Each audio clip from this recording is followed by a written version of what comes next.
We'll be discussing, amongst other things, the recent mobilizations in Cyprus. Before saying a few words about it, I would like to introduce our speakers, which actually don't even require an introduction, but I'll say a couple of words. Immanuel Wallerstein, the distinguished scholar, he came to Cyprus for the first time. He's well known around the world, and he gave a very interesting speech yesterday evening in University of Nicosia.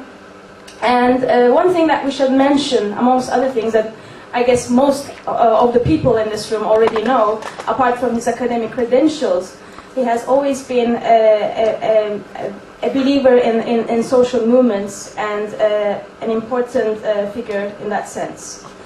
Then we have Professor Arisitas, a professor of sociology from University of Cape Town. He's a sociologist and writer. We have Professor Niyazi Kızılyürek. He's a professor of politics at the University of Cyprus. He has published a number of articles and books on Cyprus politics in Turkish, Greek, and English, on Turkish Cyprus politics and nationalism. We have Nikos Dimnikniotis. He's an assistant professor of law and sociology at the University of Nicosia. And his latest book is published in Greek, The Nation-State Dialectic and the State of Exception. We have Mr. Şener Elcil, the General Secretary of Kıtos Teachers Union. And then we are also expecting another speaker that will hopefully come, Nikos Gregory, from the European Affairs Officer of PAO Trade Union. So after this brief introduction, what are we going to discuss tonight? Obviously, the title tells us a lot, Debating the Global Crisis, Social Movements and Revolts. I want to throw up some questions and hope that the speakers will touch upon them in different respects. Now, of course, one centralized, aspect of tonight's discussion is going to be the recent mobilizations in Cyprus. As you know, on Wednesday, thousands of people marched in the streets, and there's a whole lot of discussion going on in Cyprus because at the same time there are mobilizations going on in the Middle East and North Africa, from Libya to Egypt to Yemen. So there are different interpretations, readings of what's going on in Cyprus. Some people are saying this is actually a spillover, this is like a continuation, like a consequence of what's going on in the Middle East, so you have to contextualize it in this broader context. While some other people are saying, in the case of Cyprus, it's rather a unique case, there are more domestic factors that needs to be seen as more responsible. So I want to throw up some questions and maybe hope that the speakers will, to an extent, provide answers to them. The questions that I wanted to raise is basically, so amongst other things, how shall we understand the mobilizations in the north? How do they relate to the uprisings in the Middle East? How do they relate to the crisis of capitalism? What kind of specificities are there involved in the Cypriot case? And I'm hoping, and I guess as far as I listened to Professor Wallerstein's speech yesterday, he will be especially really critical in terms of establishing the link between, relate what's going on in Cyprus to other cases in the Middle East regarding the crisis of global capitalism, austerity measures, how the states are responding to this process, what are they doing to kind of really deal with this process. On one level, I think this global dimension is really important, and on another level, the specificities of the Cypriot context is really important, and here academics like Niyazi Kızılyürek, Nikos Arisitas, Şener Elcil will provide a more deeper understanding of the Cypriot context, the specificities of the crisis, what's really going on here in terms of the is it just like austerity measures? Is it just a reaction to the austerity measures, or is there something more multidimensional in this content? So these are the questions that I just want to raise and hope to set the context for the discussions. And now the floor is our speakers, and I guess Mr. Şener Elcil will start with an assessment of the case in Cyprus. Thank you very much. Distinguished guests, I'm the only basic teacher. I'm a primary school teacher. I'm not academician actually, like the professors. I would like to share my experience and my vision, which we have been living for many years in the northern part of the island. Since 1963, Turkish Cypriot community has been living in an extraordinary condition. Especially the Greek Cypriots dismissed them from the coast of the Republic of Cyprus. They have been trying to find out a way to live in Cyprus. And they have been living up to 74 in the 5% of the total area of the Cyprus, in enclaves. They lost their own political will because during these years, Turkey sent some officers from Turkey, and the enclaves have been ruled by these officers. Because of that, we are not mentioning something about democracy during the years of 63 up to 74. During 74, Turkish intervene or invade the Cyprus, whatever you say, because of the guarantor responsibilities of Turkey. I'm not saying that guarantor, to being a guarantor, it's not a right, it's a responsibility for the Republic of Cyprus. They organize this operation or intervention or invasion, whatever you say, to keep the unity of the island and also to keep the constitution of Republic of Cyprus. Since then, we haven't seen that Turkey keep her promise to keep the unity of the island.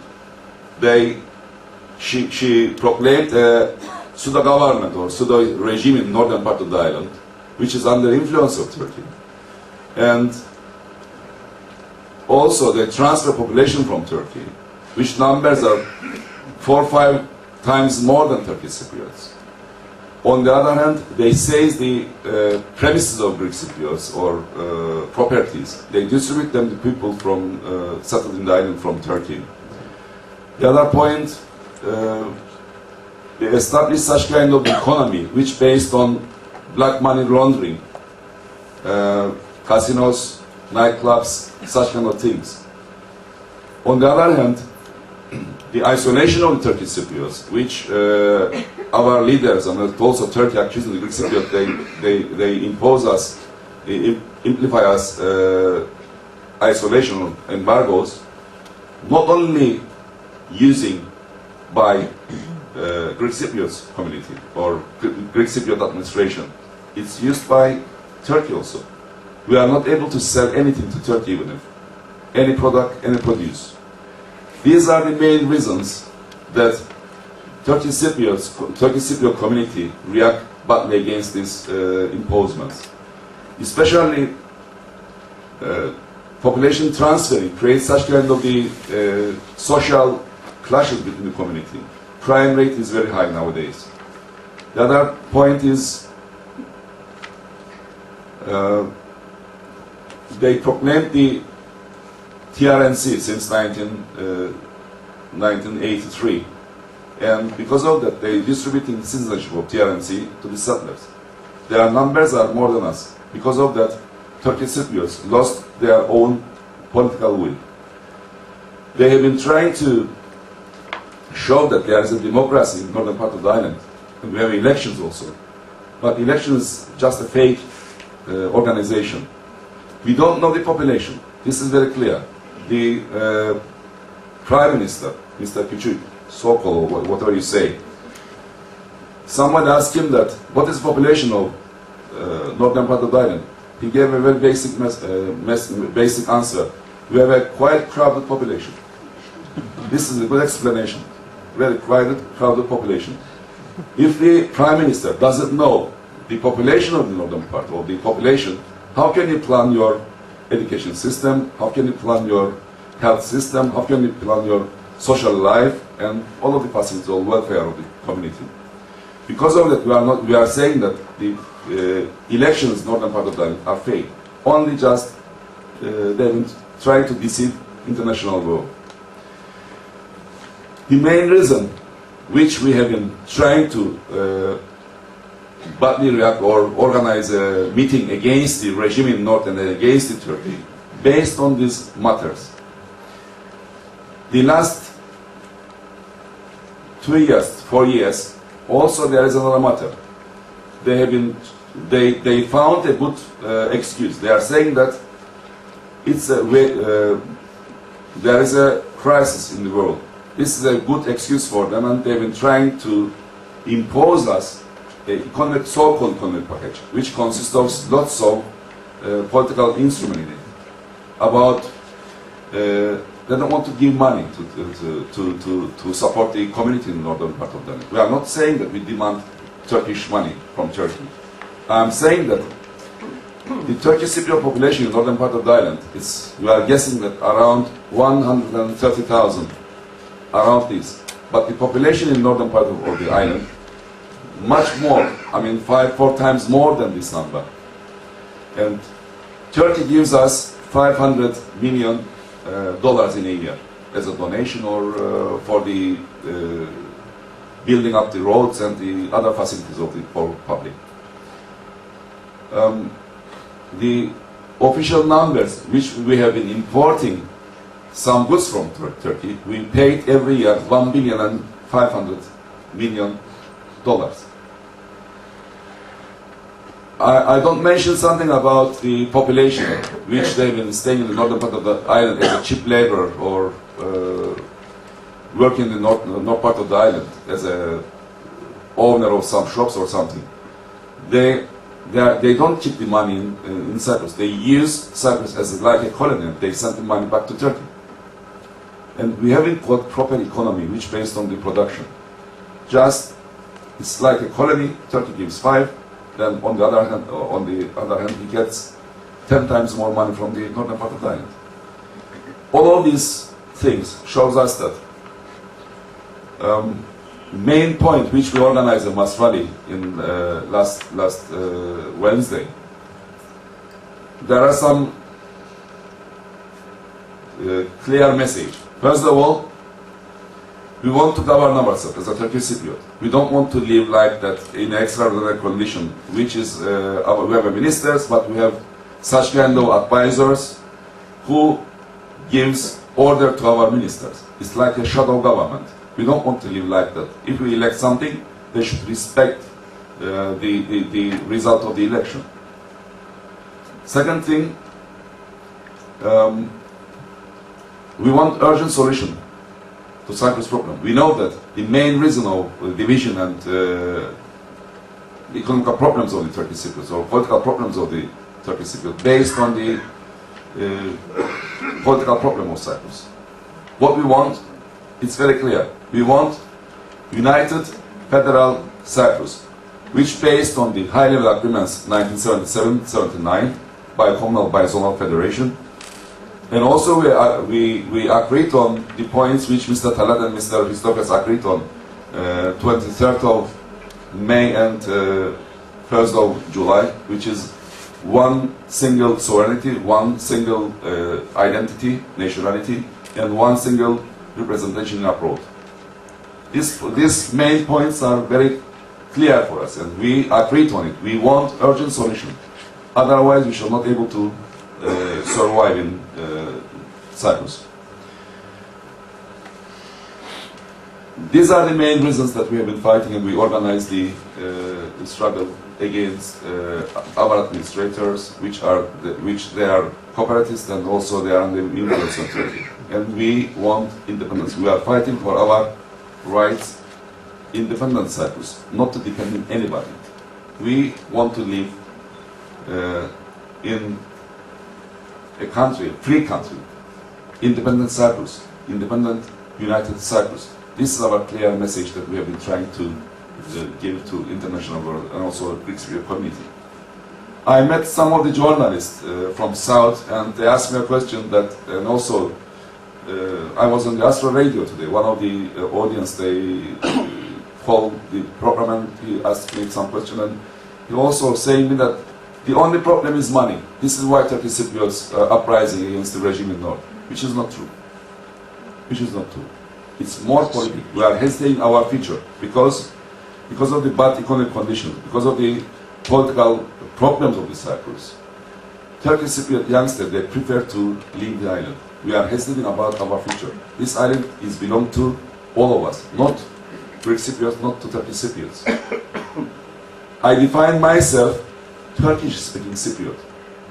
It's better. We have a common point, which is Cypriot. We have to fight. We have to fight to create such kind of the nationality or identity of Cyprus. This is the most clear point that we have been trying to give. I don't want to take much more time. Actually, you can listen to other speakers also, more academically. That not now, not my vision as a primary school teacher. I would like to thank for your attention. Thanks a lot.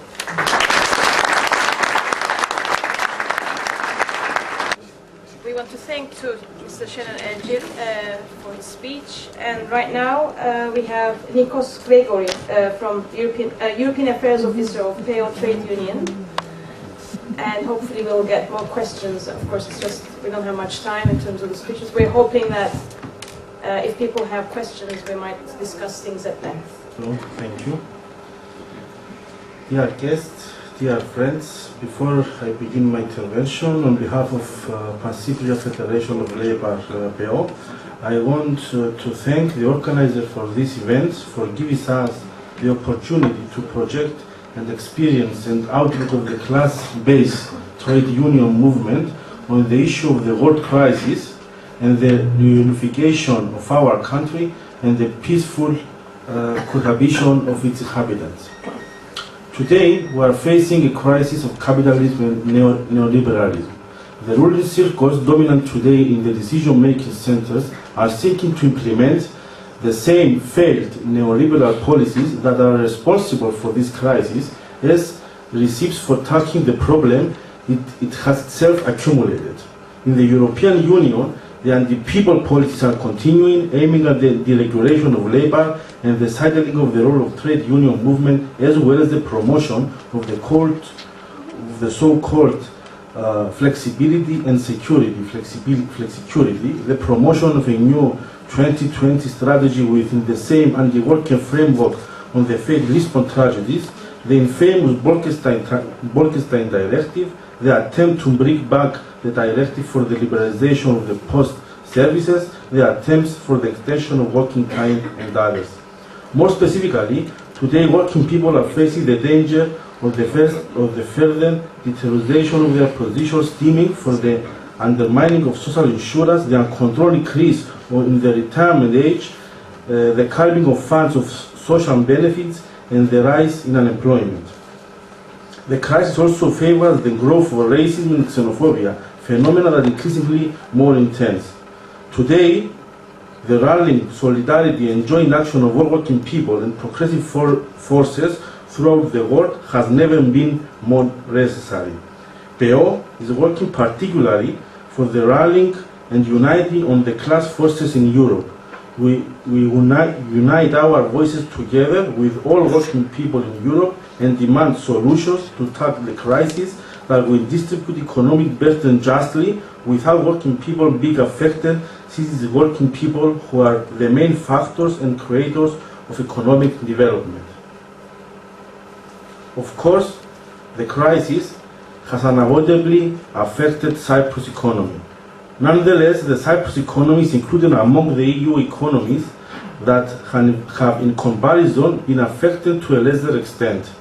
The model of economic development in Cyprus has always been combined with a balanced economic and social policy of the state and healthy labor relations, which are based on a high level of trade union organization and the firm foundation of collective agreements and bargaining. PO and the left in general, with its mass strength and power political and trade union intervention, did not permit neoliberal policies and outlooks to prevail in Cyprus as well. In Cyprus today, we think that we have a government with a progressive social philosophy and strong social sensitivity. We are sure that the situation in our country will have been completely different today if conservative forces have been in power that are characteristic by the neoliberal economic and political philosophy. Today, where in most countries the working people are under fierce attack on the pretext of the crisis, such as reduction in wages and cutting social benefits, cutting pension and increases in the retirement age, here in Cyprus, despite the big financial problems the crisis has created, social benefits have increased by 34% within the space of 2 years. Dear friends, SPO we had from the outset set as matter of principle the need to tackle the impact of the crisis correctly and did not victimize working people. It is only right that those financially well-off must undertake the biggest burden of tackling of the crisis. Dear friends, unfortunately for humanity, we are living in an age of so-called New World Order where the self-interest, imperialist interests are put above the principles of international law. The ruling forces are seeking to impose their own political, economic and military rule to the detriment of peace, security and dignity of the people. Cyprus is also a victim of these imperialist, justalistic plans and foreign intervention. For 37 years it remains de facto divided and a large part of its territory is under military occupation. The nature, depth and content of the relation PO has with the Turkish Cypriots are not based on some provisional identification of interest. We are united by common class interests that are over and above national origin, religion and race. Within the ranks of PO, a voice and forum of expression was given to thousands of Turkish Cypriot working people. Unfortunately, the Cypriot people, Greek Cypriots and Turkish Cypriots, lived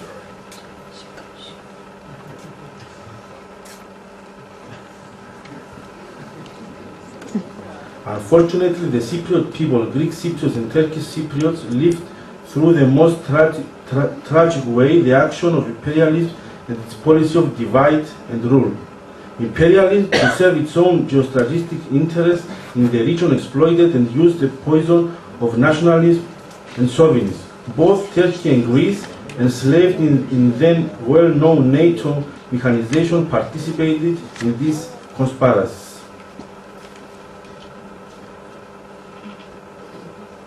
Currently, huge and military mobilization of our Turkish Cypriot compatriots are underway in the occupied areas.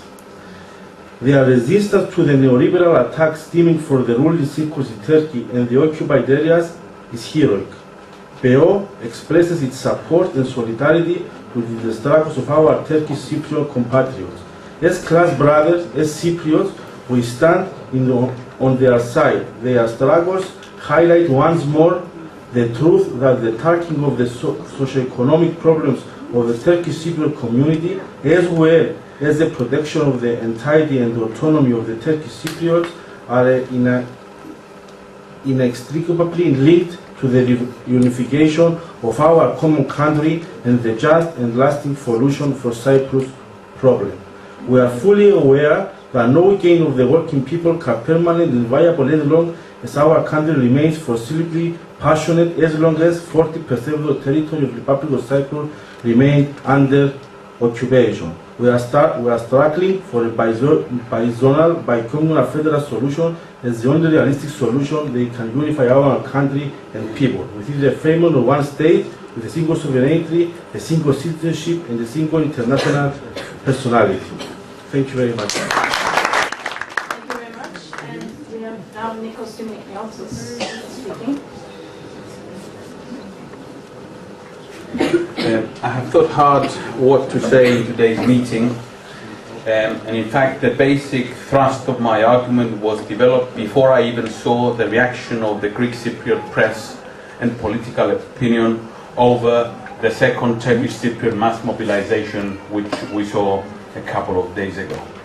Mobilization which was for me not only inspiring and meaningful, but a call for action and an urgent need to think over again what it is that we must do to bring the reunification of our country and to contextualize this within the broader context of the movement and the winds of change that are sweeping across our region.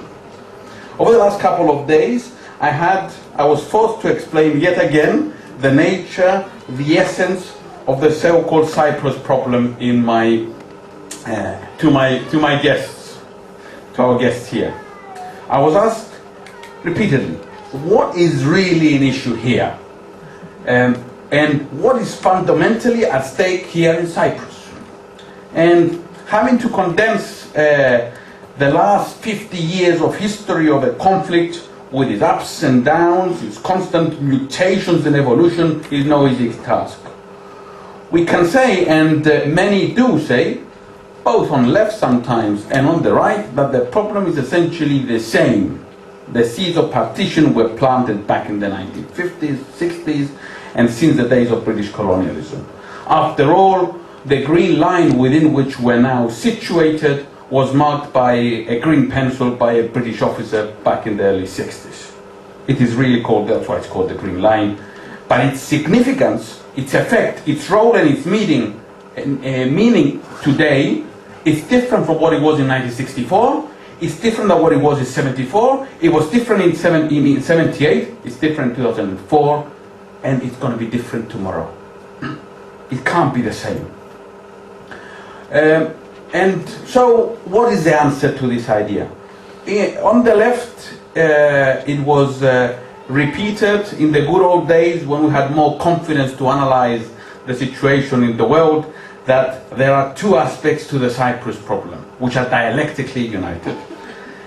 The international aspect, i.e. the role of imperialism, Britain, the USA, the sub-imperialists, the scramble for domination and geopolitics in the Eastern Mediterranean, Greece and Turkey. This was part of the Cyprus problem, an essential part. Of course, the significance of Greece was diminished in 74, and presumably it has diminished further in 2010 after the crisis as a factor. Turkey, on the other hand, is no insignificant factor. It is, of course, a country riddled with internal contradictions. It is a transforming regional superpower. So, as for the international dimension of the world of 2011, I would repeat, it is not the same as it was in 64, 74, 78, and 2012. The world of 2012 is one of massive fluctuations with massive challenges to the US hegemony, as Immanuel Wallerstein elaborated nicely last night. And there are massive regional instabilities, mobilizations and movements. It is a time of uncertainty. These cannot leave Cyprus unaffected. We are right in the middle of it, and we're a border society. We're a frontier society which happens to be cut in the middle by a ceasefire line from a bygone era. So the dividing line in Cyprus is a non-border or a quasi-border which derived from the Cold War days, but it has different functions today, and which did not have 20 years ago. So it is no coincidence that since 2004 we're able to cross to the north, whereas before we were not. So the border, or the non-border, because this is not really a recognized border, is quite different and quite significant for us to understand. It opens up possibilities of new terrains for struggle, new terrains for resistance, for common struggles, but also common conflicts. That's why a few months ago the Turkish Cypriot friend was murdered by the racist and fascist neo-Nazis in the south. And that's something we must never forget as Greek Cypriot. We must repeat what happened, and we must never allow this to happen again. So it is this thing we have to learn. Of course, we have a long way to go before we can tear down the border, the so-called border, the borderline, the division lines. And if we are going to learn anything from international experience, even when physical boundaries are torn, new types of invisible and more sophisticated boundaries, geopolitical, geographical, social, political, emerge in their place. So it's a long way ahead of us. What about the second dimension that we used to talk with confidence in the good old days, the internal factor? Well, I think that we have come to a very important aspect here, which is essentially something that we have actually denied for a long time, or undervalued. This is essentially about properly assessing the balance of forces within Cyprus, material, social, political, economic, ideologies. This is where the movements, the political practices is crucial. We can affect the making of history and hopefully push it in the direction we want towards reunification and opening the ways for social struggles for the future. This is why the mass mobilizations of the Turkish Cypriots, the last ones in 2002, 2004, were an enormously important factor. And I would argue that the mobilizations 2 days ago were even more important. This is a gigantic event for a number of reasons. They are shaping history, and they are forcing history to realize the 50% chance that Immanuel Wallerstein talked about yesterday, which is, he said, we have 50-50 chance of the future. This is a good thing in the direction that we want to talk about. The magnitude of the last mobilizations was even greater because it was a daring act of defiance. A defiance against a popular and populist leader, a Turkish leader, who they dare to defy. But I, as a Greek Cypriot here, firmly on the left of Cyprus, must and do read the laws, the word of the Turkish Cypriots. This is not a cry of some animal. We're going to hear voices of crying. This is, we should hear their articulation. And the Turkish Cypriots are articulating something very important, and we must listen. It is an authentic and inspiring politics which is directed to the globe and the Greek Cypriots. The Turkish Cypriots are not saying to the Turkish, but not saying to the Greek Cypriots, come and save us. But it's saying, we are your equals and we can build a reunited Cyprus together. And I think this is a bold move which we can be inspired and we can learn from. And I think this is something that the Greek Cypriot majoritarians, the Greek Cypriots who want to dominate the Turkish Cypriots, are uncomfortable with. They're seeing a mass uprising with a clear political message. The Turkish Cypriots are once again asserting what they are. They are our equals, and we can build the bi-zonal, bi-communal federation that the both trade union friends and comrades have said. So what is often missed by the analysis, whether euphoric, in the naturally, that naturally come after mobilizations, or cynical, like many of the Greek Cypriot press who responded that, hey, we are exhausted now, and Turkish Cypriots are only, they were not doing enough as Greek Cypriots about the basic thing, is that the basic framework is there. The basic framework, which is crucial. I will never be tired to repeat this, even if it falls on deaf ears. What has been agreed between Mr. Christofias and Mr. Talat is an enormous, gigantic step forward, because for the first time, Greek Cypriots and Turkish Cypriots have agreed how to share power. It was never done before. Before it was imposed. Now they have agreed the basic framework. It is based on a system of weighted cross-voting, which literally transforms the paradigm for the solution. And in the future, it amounts, and I speculate here with relative confidence, to a lasting contribution of the force of the left, who happen to have coincided, unfortunately for not long enough, in the leadership of the two communities up to spring 2009. Of course, they lost the elections. Talat lost the elections, and Erdogan, who came to power, who campaigned to undermine the basis of the agreement. But of course, having come to power, he was forced to accept what had been agreed. And I think this is extremely important. This is why we as a movement, the bi-communal movement, which believes in the reunification, is willing to defend the situation. It's going to be a hard upward struggle forward. There is the negotiations naturally will bring people, sides from negotiating what I can do, Greek Cypriot and Turkish Cypriots, to gain as much as I can. I am one of those who think that I'm one of the optimists around, perhaps heretically, but it's not an optimism based on some thin air, sort of wishy-washy hope for the future. It's based on reality which is not sustainable. It's based on the situation that partition is not sustainable. The Turkish Cypriots who were mobilized are Cypriot citizens, and they are calling for something. They are calling for something important. And one of the questions I've been asked by many of my Turkish Cypriot friends, and rightly so, is that where are you? Where are the Greek Cypriots when we are mobilizing? And I think it's an actual question.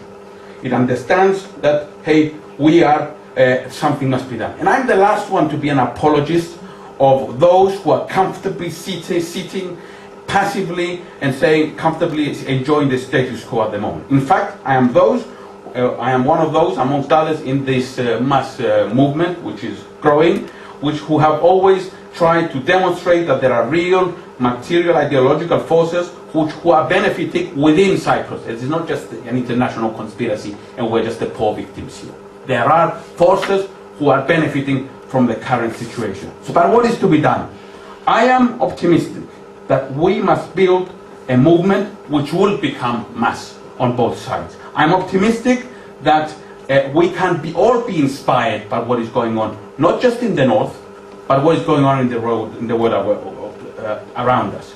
I'm optimistic that together and against those who are cynical about the situation, can understand that after the elections which are taking place, the Greek Cypriot elections or the parliamentary elections in the Republic of Cyprus and the elections in Turkey, we must together build a movement where this time we'll have 40,000 in the north and who knows how many thousands in the south. Thank you very much.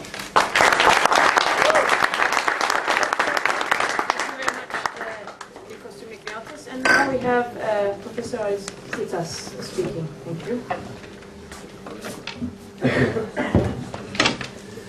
I'm the wrong person to be standing here to be an international speaker, to throw light on the objective dynamics that are defining the struggles at the moment, because my umbilical cord is buried here, and because I was brought once before as an intellectual academic to help with research and looking at process forward, and what that produced is more research and more research and more research. And I am sure every Turkish and Greek Cypriot has been interviewed at least 3 times. Okay. How many times do people need to speak into microphones in order to record the voice and look at the subtle differences of the changes that you're talking about? What I see is a fence that was indefensible then and is indefensible now. Okay. What I see is that people refuse to understand that what happened to people and the land was regrettable. What I see is that people refuse still to say that history, certain events in history, have been regrettable. No, we do not see that. What we also see, the ability, the fantastic ability Cypriots have in hiding wonderfully the vested interests in the status quo, as was mentioned now. And I am deeply disappointed in my generation, which in our studies showed was the most open towards coexistence and reconciliation then. The then is moved on. So I understand the arrogance of Greek Cypriots. Some of them are my wonderful relatives. Some of them is myself at my weaker moments. Of course, growing up in Limassol in the 1950s during the time of the ferment that caused a lot of the problems, you couldn't but notice the arrogance of Greek Cypriots in refusing to acknowledge that Turkish Cypriots existed. And Greek Cypriots have to face that as well. And I'm disappointed that where the people-to-people talks have gone to. It is not enough, Nikos, to say that things have changed and things are changing. There are certain things that are boringly the same. Okay. I was absolutely moved by what I saw, and I was lucky enough to be there for this movement that you will be speaking about, which you told me that it was about dignity and identity. Yes. If we now move towards the more objective processes that are happening around us, there is a lot of celebration that this crisis of neoliberalism and this crisis of the world order is bringing up social movements and might be the alternative. Wait, most of the social movements are of the kind that should frighten you. First point is that they're of the right. They're demanding some establishment of order and authority that has disappeared through whatever is going on. Furthermore, the cultural turn has brought with it all kinds of mandarins who are telling us about this mythological past, which was ordered and authoritarian, religious, pious, against the atrocities you guys are conducting every day. Thirdly, it is about race and discrimination. Most of the movements, if you look at Europe, if you look at many other parts of the world, are against the existence of people in Europe, darker strangers, in other parts of the world, other hues, and so on. But this racism, at a time when the last bastion of racism, South Africa, has collapsed, we see racism on the increase everywhere. And of course with it, xenophobia and this phenomenon is not xenophobia. In most cases, is arrogant displays of power against others who are different. Those are movements, and they're spreading amongst you, and they're spreading through the internet as fast as all the others. And some may dare say that they are becoming the majorities.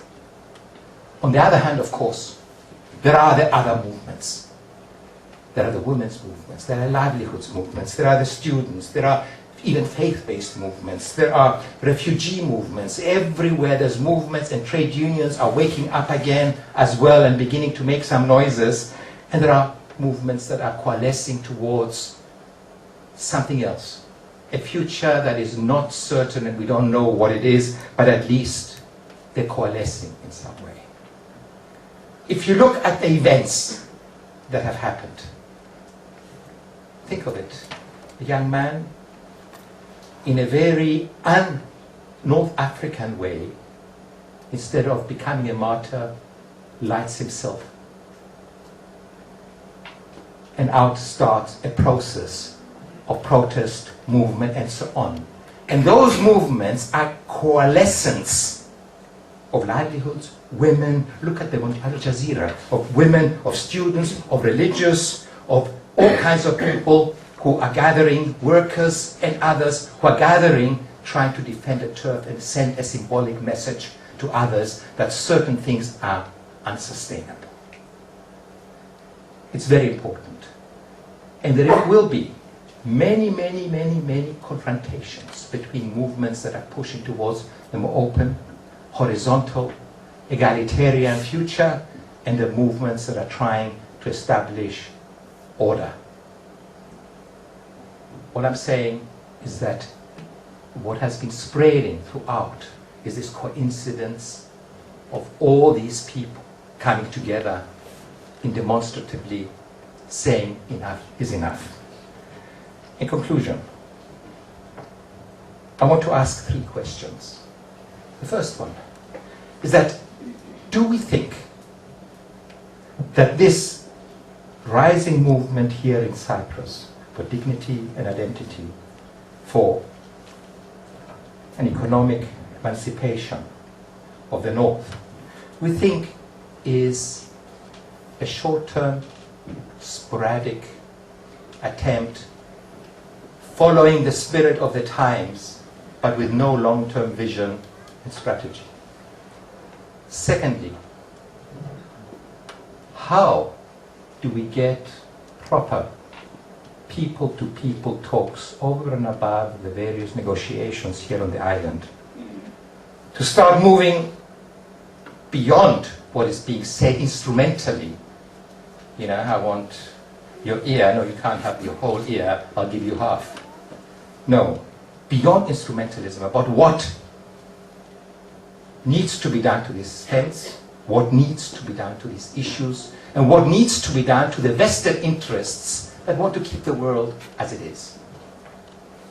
Third question is that, is it possible for the new generation, which is so distant from the actual violence that occurred, that broke the back of this island, is it possible for them to believe another narrative from the one they've learned at school and from the platforms to be able to lead the future?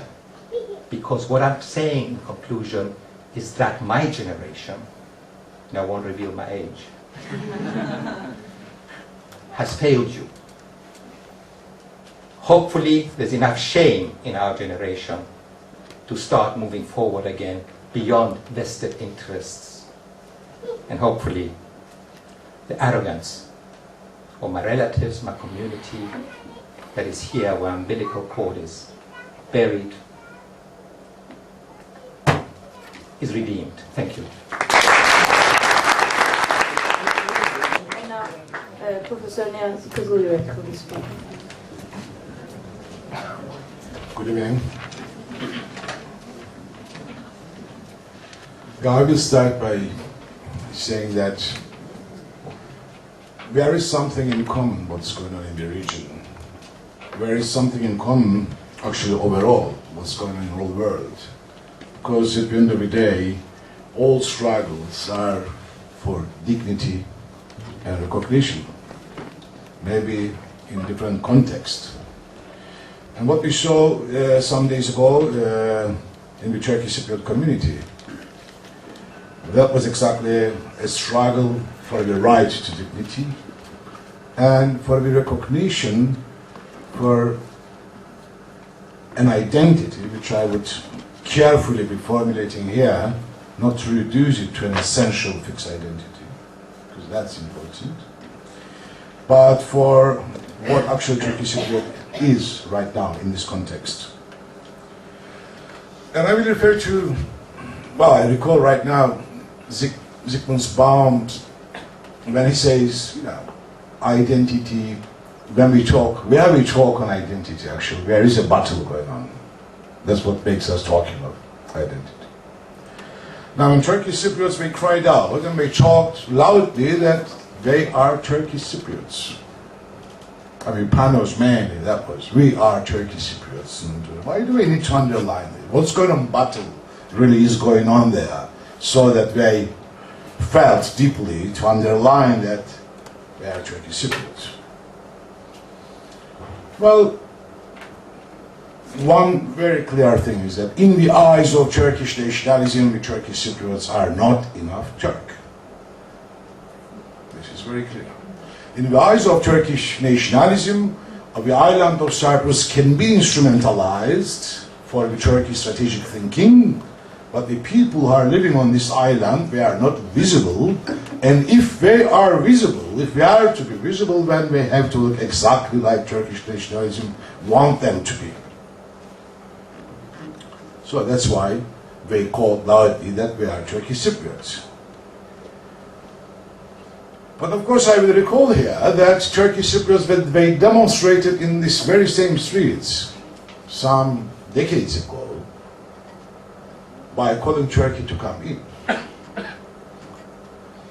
So in order to understand better the circle of Turkish Cypriot community, we have to be aware of all these elements. We have to know that in the end of 1940s we had meetings like this, people saying, where is Turkey? And why then we were asking Turkey to come? Why we were in that need? Because something very similar were happening to them. What is happening today to them by Turkey, but then it was happening to them by the Greek Cypriots. Because they were not visible in the eyes of Greek Cypriots. The Greek Cypriot community wanted to monopolize the right of self-determination and to decide about the future of this island all alone. The Turkish Cypriots mostly, they were considered nothing sort of, even the concept of Turkish Cypriots was non-existent. They were mostly Turks or remainers of Ottoman Empire. And if you had a kind journalist, he could have write, oh, you are our dear guest. We are the house owner, you are the guest, we're going to treat you well. So again, not to be seen, not being visible, but when visible, then you have to be the same. Now, this, as Levinas would say, that kind of economy of sameness, I do accept you only if you are like me, if you think like me. So, once upon a time was said by Greek Cypriots to the Turkish Cypriots, and nowadays Turkey is telling this to the Turkish Cypriots. Now, how do we respond to that? Do we respond to that by underlying our difference? When we underline once our difference against the Turkish Greek Cypriots, we find ourselves in a separatist nationalism, into a micronationalism, and we were struggling for the partition of this island. So the answer not to being recognized can't hardly be a micronationalism or ethno-symbolic particularism. So, is there any danger that Turkish Cypriots, we underline that we are Turkish Cypriots today, a danger of ethno-cultural particularism? That's a very important question.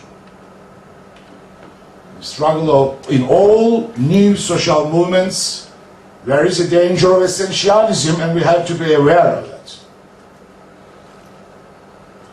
Anyway, if we are in an impasse nowadays in Cyprus, and not nowadays, since half a century, is exactly because we have a conflict between ethno-cultural particularisms, which we can't go beyond. And today, even the talk of a federal settlement, we should not ignore that we are still negotiating our nationalisms.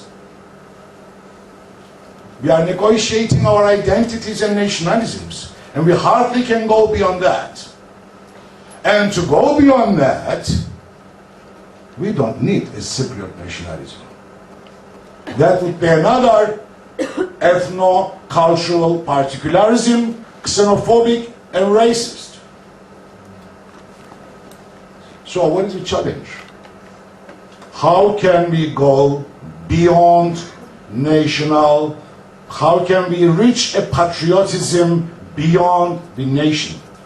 How can we arrive to a democratic, pluralist society where we are just not ethno-cultural units, but we are maybe citizens, and we have an awareness, maybe a kind of republican patriotism beyond nationalism, that we finally stop this being trapped into this absolute ethnicity all over places.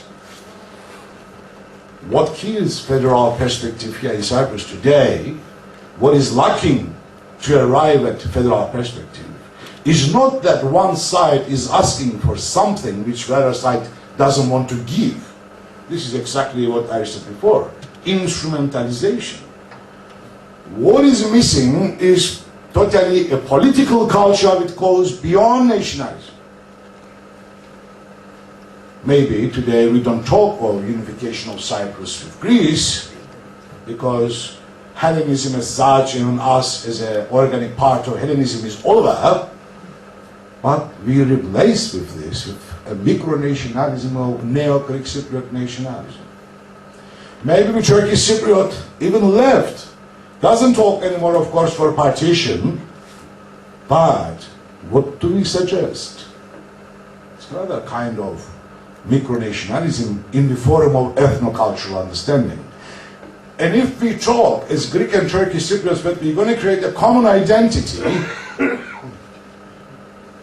I don't see really a great future in this. We need a common patriotism, but not an identity. We need a common constitutional patriotism.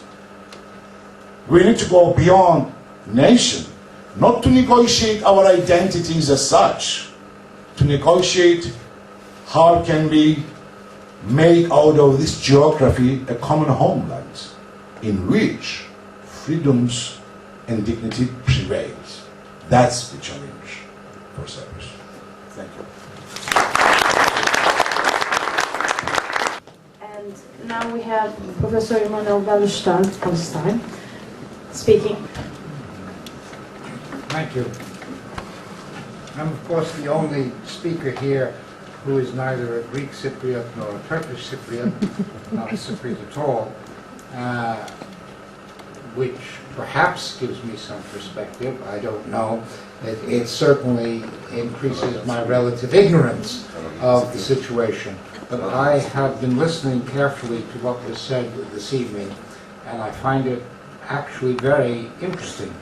Our chair opened with the question, are the recent events in Cyprus, in the Turkish part of Cyprus, related to the Arab Revolt and to the crisis of capitalism? Or, she suggested, some people say, well, it's a very particular situation in Cyprus that's different from all the other things going on. Well, of course, every situation everywhere is particular and has particular details which vary. But of course it's related to, first of all, the crisis of capitalism didn't start 2 years ago or 3 years ago. It started at least 30 or 40 years ago, and we're well into it. And that's the first thing to say. Secondly, the Arab Revolt, the second Arab Revolt, is not the beginning of social rebellion in the context of the crisis of capitalism. We had things going on in Greece not too long ago. We've had things going on around the world.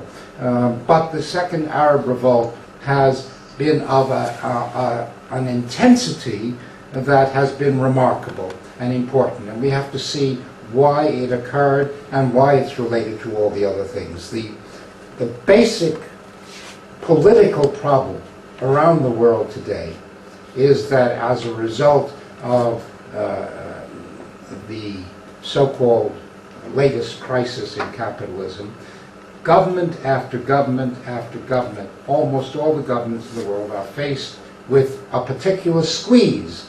And the squeeze is that they have less revenue at a time when the population of the country needs more assistance from the government in one way or another. So less revenue and more expenditure. And you have to respond to that in some way. You can't just ignore it. What we have are government after government attempting to say, well, we'll respond in the following way. We won't raise taxes, which is obviously what is needed if one is going to increase the outflow to people in acute economic trouble. But we will cut expenditures, which is what does that mean? That means, in effect, we are reducing the amount of aid to the working population at precisely the moment when they need more, not less. And of course, that's explosive. And the question is, how do you respond to it? Well, you can respond to it by rebelling in one way or another, and governments can respond to that by repressing in one way or another, and that's exactly what's been happening. Now, what is interesting about the Second Arab Revolt and why it's so important is the fury that occurred in Tunisia, which is a small country not normally given to such furies, which because of the weakness of the elites, the population was able, by the strength of their pressures, to force the president of the country to resign, and that was followed by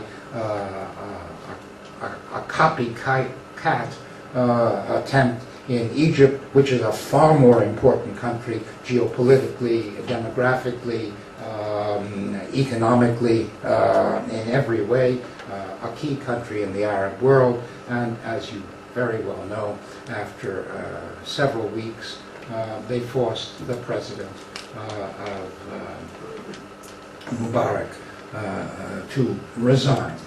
Now, the important thing to see is what then happens. Now, in both countries, everybody retrospectively said, oh, wonderful, down with the symbols of tyranny. We've gotten rid of the symbols of tyranny. All those people who supported the symbols of tyranny just 2 weeks earlier were denouncing the symbols of tyranny. But everyone wants to recoup the situation afterwards, channel it, limit it, and retain the essence of the previous situation.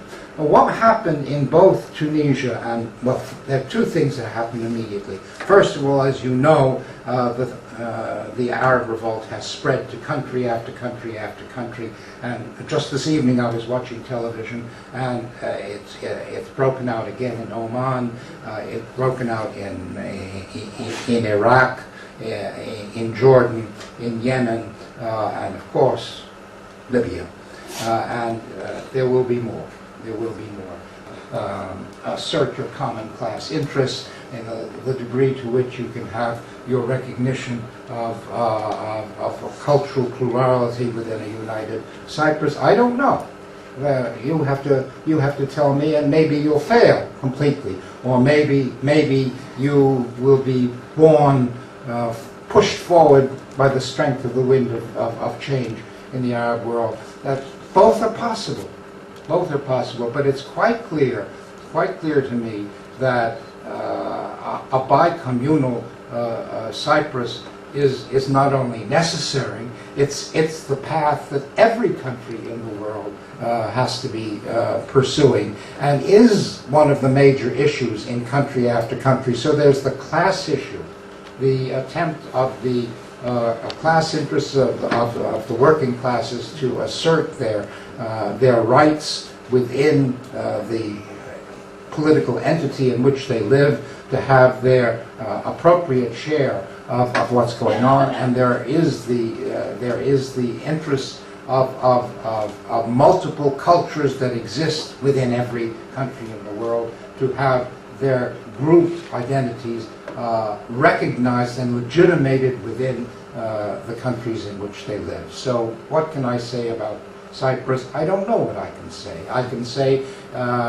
what is going on here is definitely part of a much wider movement which is going on across the world, including in my country, including in the United States, where the same issues are being fought out right now, the issues of cultural identity, the issues of class rights, the attempt to destroy trade unions, which the American far right is working hard at the moment to do. I don't know what the results will be in the United States. I don't know what the results will be in Cyprus. All I can do is say, work hard, try hard, what is so crucial is that you talk to each other about these issues. My predecessor launched a plea for that, as echoing what others said previously. I couldn't agree more. These things have to be discussed, thought through, worked through. It's not easy. It is never easy to resolve. Essentialisms push forward their ugly heads all the time. It is hard to keep the situation on the ball of the essential class struggle that's going on within Cyprus, within the Arab world, within Greece, within France and Germany and Great Britain and the United States, within China, within India, everywhere. So I wish you well. I can't guarantee you success, but I can guarantee you that you gain nothing if you don't try.